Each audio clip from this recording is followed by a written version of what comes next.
where we begin tonight with a trip to the United Arab Emirates. A small nation on the Persian Gulf, the UAE is in many ways a rare Arab beacon of Western values. It's an American ally with a burgeoning capitalist economy and an increasingly international outlook, as evidenced in sports by the all-star field it annually attracts for golf's Dubai Classic. But for all its 21st century progress, the UAE is also home to a sinister remnant of another time, a time when people were bought, sold, and kept as slaves. As Bernard Goldberg reports, it's all being done in the name of sport. It's a clear morning in the Arabian desert, a good day to go to the races. Camel racing is the national sport here in the United Arab Emirates, the favorite pastime among the fabulously wealthy sultans who run this country. If horse racing is the sport of kings, this is the sport of sheikhs. You can't shoot footage like this anymore in the Emirates. These shots were taken a couple of years ago, before the sheikhs barred outside cameras from the races. And exactly what is it they don't want you to see? Well, take a look at the jockeys. They're not grown men like in American horse racing, but small boys. The smaller the boy, the faster the camel. And they're not locals either, but foreign boys, brought here by smugglers in the human cargo business. Many of these boys have been kidnapped from their homes in Pakistan and Bangladesh. Others simply bought from their desperately poor families for as little as $500, so they can race for the pleasure of the sheikhs, who bet money, cars, even gold on the races. There's a word we've heard for boys like these, a word you don't normally hear in the 21st century. Are these children slaves? Definitely. Definitely, why not? They are getting nothing. And these are the ages to get some education, these are the ages to get some good food, some good health. And they are getting nothing. Ansar Bernie is a human rights advocate from Pakistan who has made dozens of secret visits to the desert stables where the jockeys are kept. He's seen how the boys live and work, which is why, so far, he's snuck over 100 of them out of the camps and out of the country. What do they tell you? The atrocities. They will say, please take us away from here. Take me with you. Take wherever you would like. Take me from here. This is a story about child slavery that the sheikhs who rule this land say does not exist.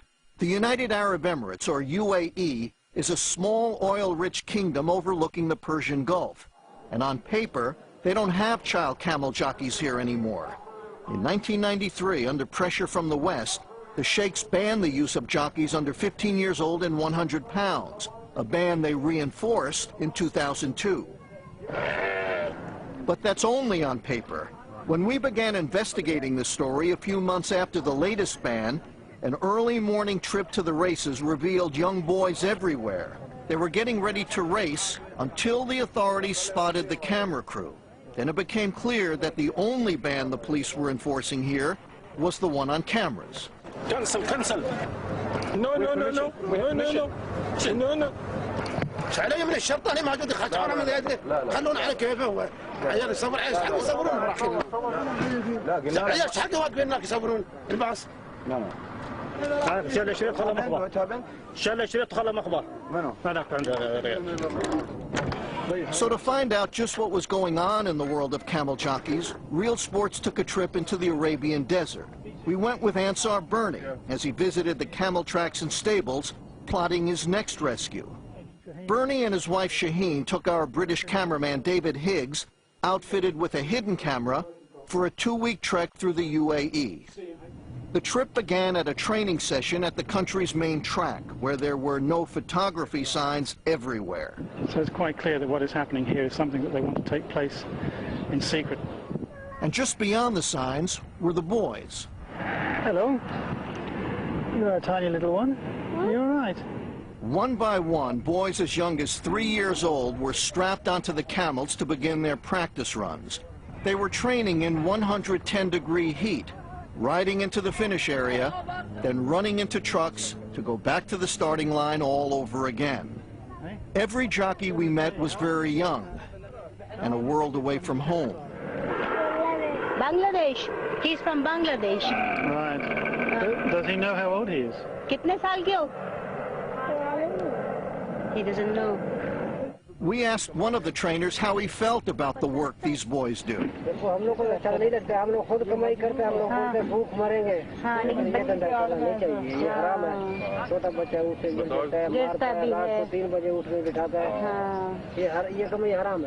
But for these boys, the only thing tougher than a day at the track is a day at home.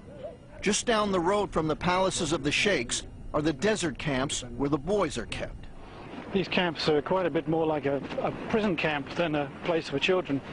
The camps often have no furniture and no electricity, but they do have plenty of barbed wire, just in case the boys get any ideas. And behind the locked gates, you can see them doing every kind of dirty work. So he's clearing up the camel dung. When we met Salim, a camel jockey since he was just 3 years old, he was boiling tea for his masters. Boys like Salim, we were told, are virtually starved to keep their weight down for racing. Oh. They can't take anything, only this biscuit and water and nothing. This trainer agreed to tell us about how the boys are treated. We're hiding his face to protect him from possible repercussions. If a boy grows above 50 pounds, the trainers decrease his food. And if he's already not eating, they make him work to lose weight. As for shelter,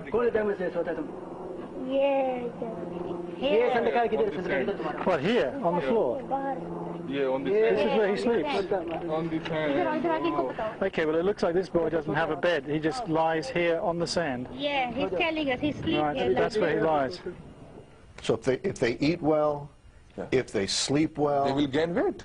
and that's the worst thing that could happen. They can't gain weight. as bad as it is for some boys, it's even worse for others.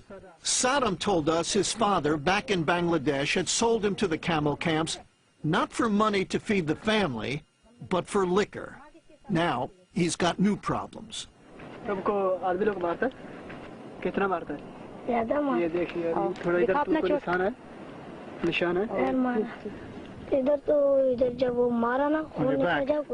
we see? Yes, cause when they hit him and he has lots of bleeding. Oh my goodness. Yes. और ये क्या है? ये चोट कैसे है? ये क्या लगा? हाँ. This one is. Yeah. He pick him off the ground and throw him on the ground. It's how they keep the boys in line, the trainer told us, and he showed us just how brutal that training can be.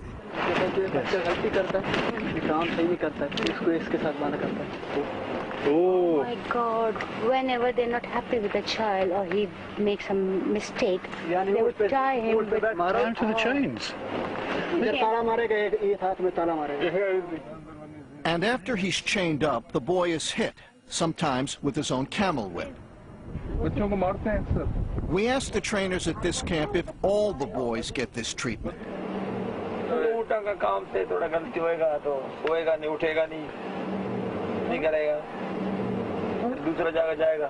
Moments later, one of the boys showed up, and we asked him if he'd rather go home to his family.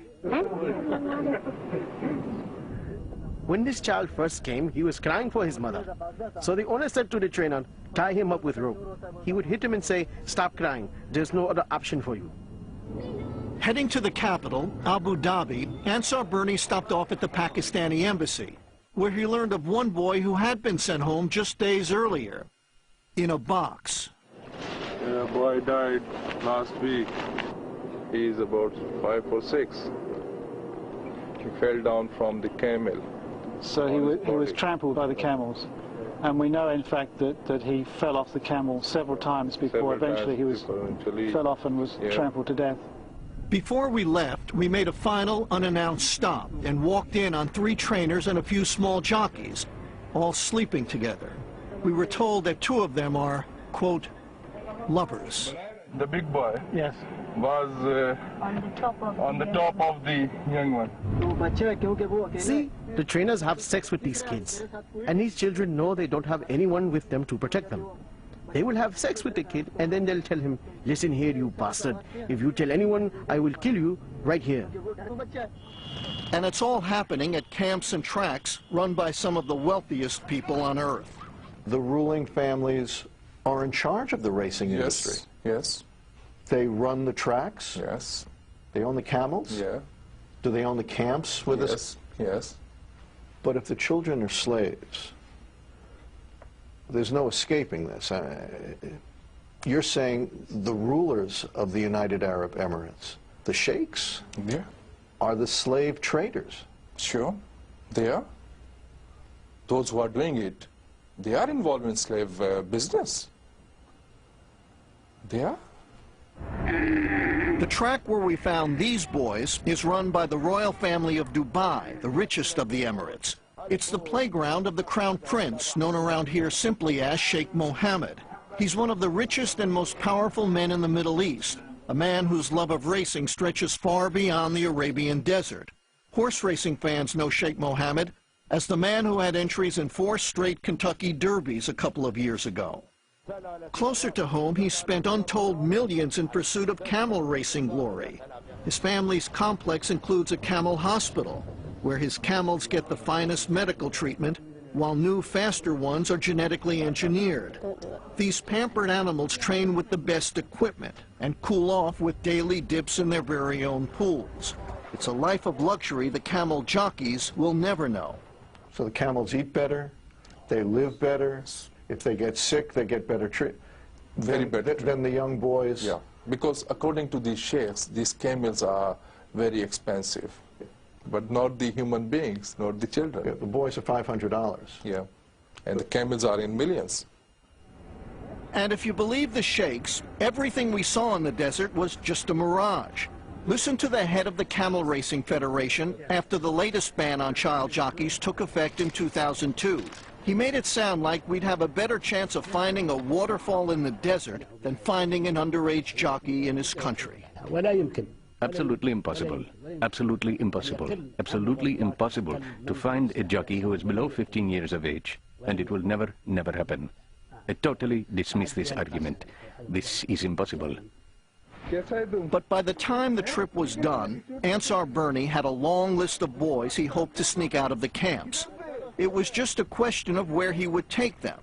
Some of these boys, after all, were too young to tell him anything at all, least of all, where they might have come from.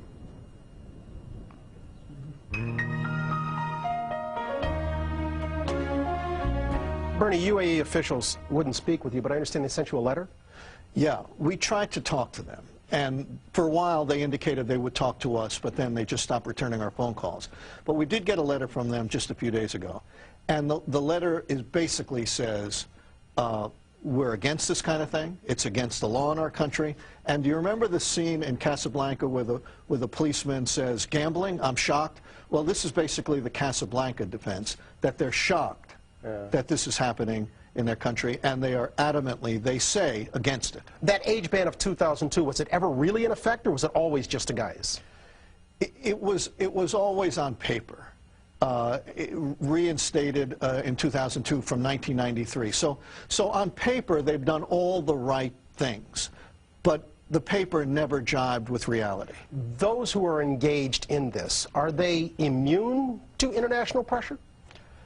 Well, you know, the United States can put sanctions on countries that do things like this, but what kind of sanctions, in reality, are you going to impose on a nation like the United Arab Emirates, where the streets might as well be paved with gold? Yeah, it's like giving financial incentive to Bill Gates. Yeah. What are you going to tell Bill Gates, that we're going to take what away from you? Yeah. So they're immune in that the sultans and sheikhs run the country. Makes it easy. As Bernie noted, exposing the plight of these camel jockeys is only part of Ansar Bernie's mission. Putting an end to the practice and saving those involved are also his priorities. We focus on those ends in the second part of our story from the UAE.